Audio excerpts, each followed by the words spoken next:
Hello साथियों, कैसे हो आप सभी। मैं हरबेंद्र एक बार फिर से आप सभी साथियों का अपने परिवार हर क्लासेस 24 में आपका स्वागत करता हूं। आज बात करेंगे जो यूपी ट्रिपल एससी पेट का 2025 का जो एग्ज़ाम होने वाला है उससे यानी उसके लिए बहुत ही अच्छी स्ट्रेटजी के बारे में प्रत्येक एक एक बात बताएंगे जो अभी आपको यानी ज़रूर ध्यान रखनी है, क्योंकि आपके पास यानी बहुत ही कम समय बचा हुआ है और इस समय में किन किन बातों का ध्यान रखना वो सभी बातें हम बताएंगे जो आपके लिए बहुत ही ज़रूरी हैं। क्योंकि अब आपके पास जो समय बचा हुआ है वो 7 से 8 दिन बचा हुआ है। कितना? 7 से 8 दिन जो ये समय है, इस समय पे किन किन बातों का ध्यान रखना है, किस तरह से यानी सभी चीज़ों को अब आपको मतलब इन 7 से 8 दिन में यानी ध्यान रखना। उसके साथ साथ आपको ये भी यानी बताएंगे कि इसमें मतलब आपका जो पेपर है वो यानी किस तरीके से करना है, कौन कौन से प्रश्न आपको करने हैं, उसके अलावा नेगेटिव मार्किंग क्या है।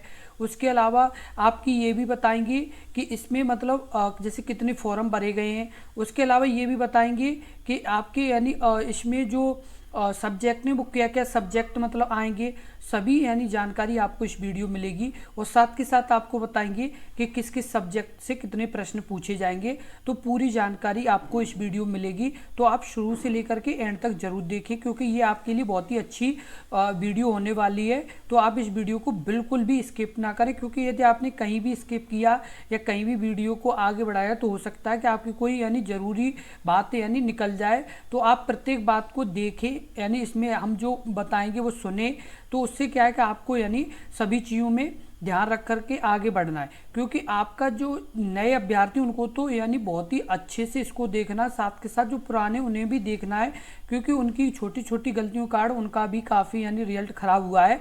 वो सभी गलतियां यहाँ पर बताएंगे कि हमें क्या गलती नहीं करनी है और कैसे हमें अब पेपर को एक अच्छे स्कोर में बदलना है। तो आप यानी पूरा शुरू से लेके एंड तक जरूर देखें। सबसे पहले आपको बता दें कि जो इसकी एग्ज़ाम डेट है वो परीक्षा तिथि है वो 6 से 7 सितंबर है। कितनी है? 6 से 7 सितंबर को इसका पेपर होगा।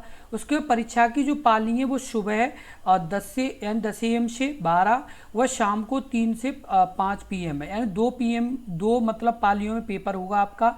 6 और 7 सितंबर को ये पेपर होगा।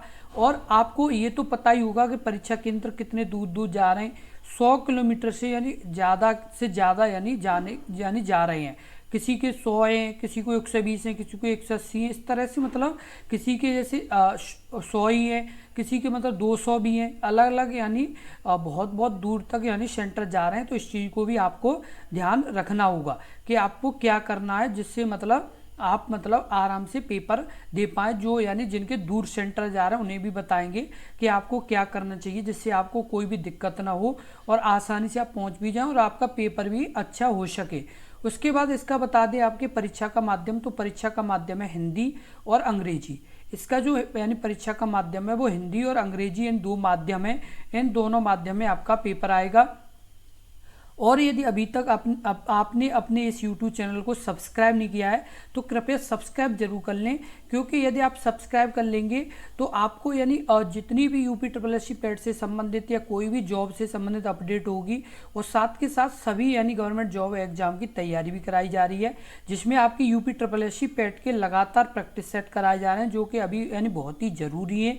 क्योंकि आपको प्रैक्टिस सेट करना बहुत ही ज़रूरी है, जिससे आपके स्कोर में काफ़ी बदलाव होगा। क्योंकि यदि आप प्रैक्टिस सेट करेंगे, क्योंकि आपकी तैयारी पहले से आप लगातार कर ही रहे हैं, अपने इस यूट्यूब चैनल पर लगातार कराई जा रही है, और साथ के साथ आपके अब प्रैक्टिस सेट भी यानी कराना लगातार शुरू कर दिए, जिससे आपका एक अच्छा और स्कोर बने। तो आप उन प्रैक्टिस सेटों को भी जरूर देखें। और इस वीडियो के डिस्क्रिप्शन में हमने लिंक दे दिया प्लेलिस्ट का, प्रैक्टिस सेट का, तो आप यानी जरूर प्रैक्टिस सेटों को लगाएं। अब बात कर लेते हैं कि जो अभ्यर्थी जो मतलब जैसे 100 किलोमीटर से ज़्यादा हैं या 200, 300, 400, और जिनके सुबह की मीटिंग में जैसे पेपर हैं, जिनके 10 से 12 बजे तक पेपर है, तो उन्हें सुबह की पाली वाले यानी पहले दिन पहुँचे। क्या होगा कि जैसे आपका यानी 6 सितंबर को पेपर है तो आपको 5 सितंबर को ही पहुंचना पड़ेगा। इससे क्या है कि आपको दिक्कत भी नहीं होगी और बहुत ही आसानी से आप अपने सेंटर भी पहुंच जाएंगे, क्योंकि आपने जो मेहनत की है वो, यदि अभी आपने ये सोचा कि नहीं हम तो जैसे रात में जाएंगे सुबह तक पहुंच जाएंगे, तो हो सकता है कि आपको एग्ज़ाम टाइम में नींद भी आए, या बॉडी मतलब अच्छे से यानी काम ना करे, क्योंकि क्या होता है थकान में हम जाते हैं ज़्यादा दूर सफ़र करके, तो मतलब हमारा जो शरीर है वो काफ़ी थकान महसूस करता है, उतना अच्छा हम अपना स्कोर भी नहीं कर पाएँ। यदि हम पहले पहुंच जाएंगे एक दिन तो क्या है कि आराम से अपना सो पाएंगे, सुबह टाइम से उठ करके अपने एग्ज़ाम सेंटर पहुंच जाएंगे, जिससे क्या है कि हमें दिक्कत भी नहीं होगी। तो इस चीज़ को आप ज़रूर ध्यान रखें। जो 7 सितंबर को जिनका पेपर है सुबह, तो वो 6 सितंबर को पहुंच जाएं, क्योंकि आप यदि एक दिन पहले पहुंच जाएंगे तो आपका यानी कोई भी स्कोर में यानी बदलाव नहीं आएगा। और यदि आप जैसे दिन उसी दिन जैसे सुबह पहुंच रहे हैं तो उससे क्या होता है कि बहुत ज़्यादा हमारा मतलब शरीर थक चुका होता है, फिर वो चीज़ नहीं रहती है जो एक मतलब फ्रेश और अच्छे यानी मूड में जो काम जैसे किया जाता है उसमें, और जो थकान में कोई काम किया जाए उसमें बहुत अंतर होता है। इसलिए आप इस चीज़ का जरूर ध्यान रखें कि आप इतने दिनों से जो लगातार मेहनत कर रहे हैं वो आपकी व्यर्थ ना चली जाए। एक दिन के एक दिन पहले पहुंचने से क्या है कि वो आपका यानी कोई दिक्कत नहीं होगी। ज़्यादा से ज़्यादा आप क्या है कि थोड़ा बहुत आप पढ़ सकते हैं, लेकिन जो आपने पिछले 6 महीने से या 3-4 महीने जितने भी महीने से या साल से जो तैयारी की है उसमें फ़र्क पड़ सकता है। यदि आप यानी एक दिन पहले नहीं पहुंचे तो आपको एक दिन पहले पहुंचना होगा। जितने भी विद्यार्थी सुबह की मीटिंग में पेपर हैं उनको ये बात ज़रूर ध्यान रखनी होगी, क्योंकि यदि आप एक दिन पहले पहुंच जाएंगे तो आपका स्कोर यानी काफ़ी अच्छा होगा और आपको थकान भी महसूस नहीं होगी, क्योंकि आप आराम से रात में सो पाएंगे आराम से खाना पीना खा के। तो इस चीज़ को आपको ध्यान रखना होगा। उसके बाद बात कर ले आपके फॉर्म कितने भरे जा चुके हैं। तो जो फॉर्म भरे गए हैं वो 25,30,000 फॉर्म भरे गए हैं, और कुल अभ्यर्थी जो परीक्षा देंगे कम से कम 24 लाख, कम से कम 24 लाख के आसपास या 24 लाख से ज़्यादा भी हो सकते हैं। और क्योंकि ये इसलिए हो सकते हैं कि यानी काफ़ी समय से वैकेंसी आई नहीं है और इस बार आने के चांस बहुत ज़्यादा हैं, जिसमें आपकी लेखपाल की भी है, बीडीओ की भी है, उसके अलावा आपकी जूनियर असिस्टेंट की भी है, स्टेनो की भी है, लोअर पीसीएस की हैं। तो जो ये अलग अलग जो वैकेंसी है जो आपकी यूपी SSC के द्वारा आती हैं वो जहाँ तक उम्मीद है ज़्यादा से ज़्यादा आने की संभावना है। तो इसलिए इस बार अभ्यर्थी बहुत ज़्यादा यानी परसेंटेज में पेपर देने जाएंगे, क्योंकि इस बार क्या है कि यानी अभ्यर्थी क्या है कि बहुत दिन से जो मेहनत कर रहे हैं तो उन्हें भी लग रहा है कि इस बार वैकेंसी आने के चांस हैं, तो इसलिए यानी ज़्यादा जैसे उपस्थित रहने की संभावना है। तो इस चीज़ को भी आपको ध्यान रखना होगा। अब बात कर लेते हैं नेगेटिव मार्किंग की। तो नेगेटिव मार्किंग है वो आपकी है 1/4, यानी यदि आपका एक प्रश्न यदि गलत हो जाता है तो आपके 1/4 नंबर काट लिए जाएंगे। जो आपके सही नंबर होंगे उसमें से 1/4 यानी 0.25 नंबर आपके क्या होंगे काट लिए जाएंगे आपके सही नंबर में। जैसे आपको एक नंबर यदि मिलता है तो उसमें से 0.25 नंबर आपके यानी काट लिए जाएंगे, क्योंकि आपके यानी गलत हुआ है, और केवल आपके 0.75 नंबर उसमें एक प्रश्न जो सही हुआ उसमें रहेंगे। तो इस चीज़ को आप जरूर ध्यान रखना है, क्योंकि आपकी जो नेगेटिव मार्किंग है इसका भी बहुत से अभ्यर्थी ध्यान नहीं रखते हैं, वो पूरा पेपर कर देते हैं। पता चलता है कि उन्होंने कम से कम 15 से 20 क्वेश्चन गलत कर दिए, क्योंकि उन्होंने सोचा कि मेरिट नेगेटिव मार्किंग है नहीं, तो अब पता चल रहा है कि उनकी नेगेटिव मार्किंग में भी सही से नंबर कट जाएंगे। तो इन चीज़ों का आपको ध्यान रखना है कि आपकी नेगेटिव मार्किंग है और 1/4 की नेगेटिव मार्किंग है, तो आपको इस चीज़ को भी जरूर ध्यान रखना है। बात कर लेते हैं सब्जेक्ट, किस किस सब्जेक्ट से आपके यानी कितने कितने जैसे प्रश्न आएंगे और कैसे कैसे आएंगे। तो हिंदी में आपके 5, उसके अलावा अंग्रेजी में 5, उसके बाद मानसिक योग्यता में 5, उसके बाद तार्किक विवेचन में 10, उसके बाद करंट अफेयर में आपके आएंगे 5, उसके बाद सामान्य जागरूक में आपके ये 5 प्रश्न आएंगे। उसके अलावा आगे बात कर लें आपकी इन यानी किन विषयों में आपको मतलब जैसे प्रश्न छोड़ सकते हो। यदि कोई प्रश्न जैसे आपका टफ बन रहा है या कोई मतलब जैसे कोई प्रश्न जैसे आपको ये लग रहा है कि ये हमें करने में दिक्कत हो रही है, तो किन यानी सब्जेक्टों के प्रश्न को आप छोड़ सकते हो। तो यदि कोई जैसे गणित का बहुत ही हार्ड प्रश्न है जो आप करने में टाइम लग रहा है, जो आपको मतलब सोच नहीं पा रहे हैं, तो इसमें से उस प्रश्न को छोड़ सकते हो। वो भी यदि आपको बिल्कुल आ ही नहीं रहा है तब, ये नहीं कि यदि आ रहा है वो फिर भी छोड़ दे, ऐसा नहीं करना है। यदि आपको लग रहा है कि इसमें हमारा टाइम बहुत ज़्यादा जाएगा और फिर भी यानी सही होने की कोई संभावना नहीं है, तो उसमें एक आध प्रश्न आप छोड़ सकते हो। जरूर ये नहीं कि सभी, केवल एक आध प्रश्न, उससे क्या है कि आपके स्कोर पर इतना फर्क नहीं पड़ेगा।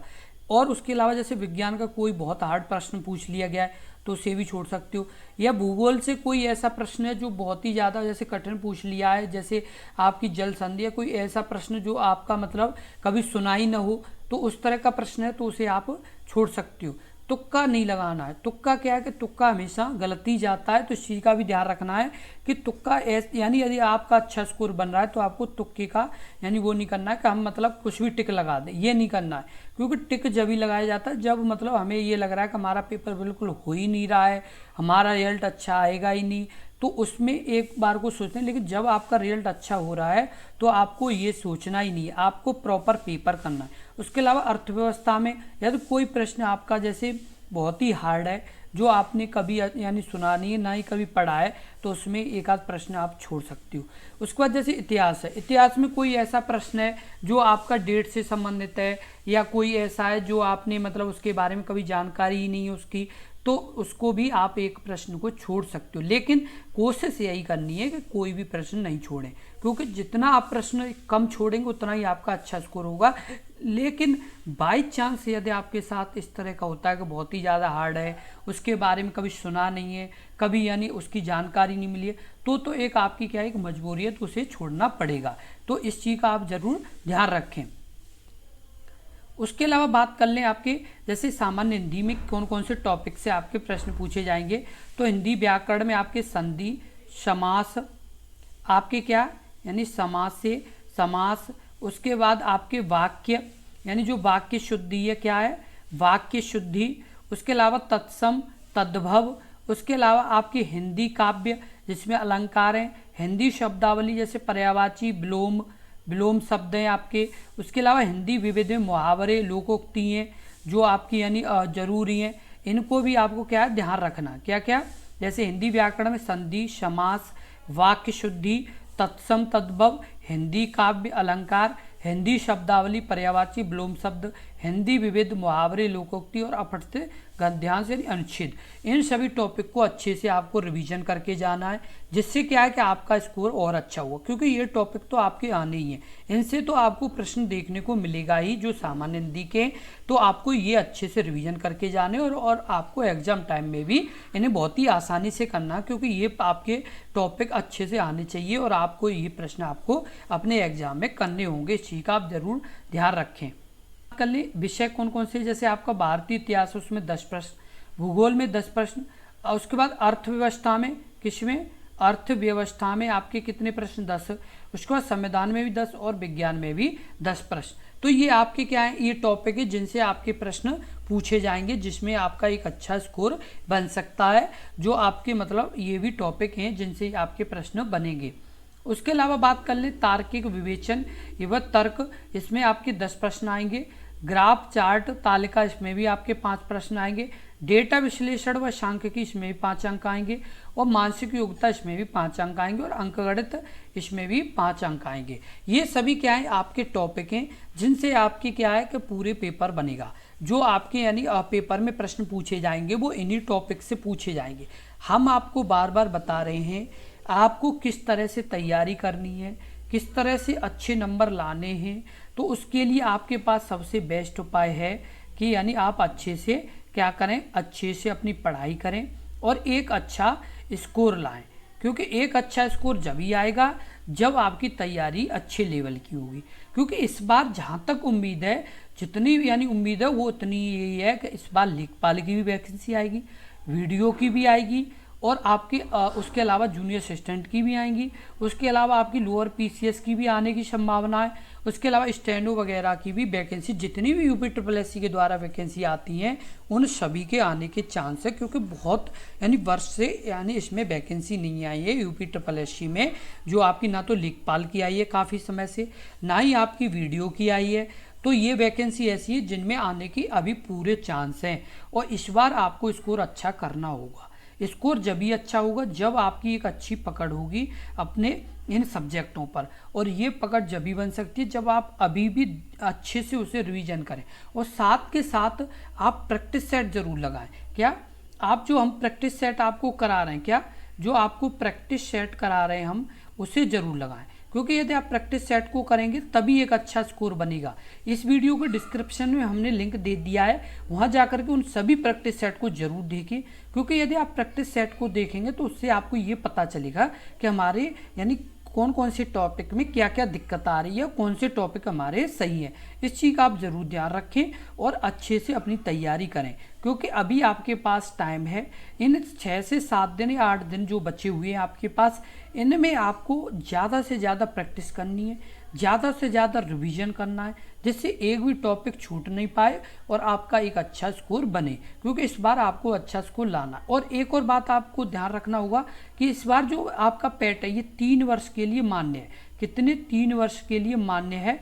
तो इस चीज़ का भी आपको ध्यान रखना होगा कि इस बार एक नया रूल आया है, जिसमें ये है कि आपका यदि जैसे पैट का एग्ज़ाम होता है और एग्ज़ाम का रिजल्ट आता है, तो वो रिजल्ट 3 वर्ष तक आप उस रिजल्ट से ही अपने फॉर्म भर पाएंगे। जब भी UPSSC के द्वारा वैकेंसी आएगी, तो इस चीज़ को आपको ज़रूर ध्यान रखना है, क्योंकि यदि आप ये भी चीज़ ध्यान रखेंगे तो आपका स्कोर और अच्छा होगा। क्योंकि यदि आप अभी अच्छा स्कोर कर देंगे तो बार बार आपको इसकी तैयारी करने की ज़रूरत नहीं पड़ेगी और आप आराम से आगे भी जो परीक्षाएं यानी वैकेंसी आएंगी उन सभी में फॉर्म भर पाएंगे।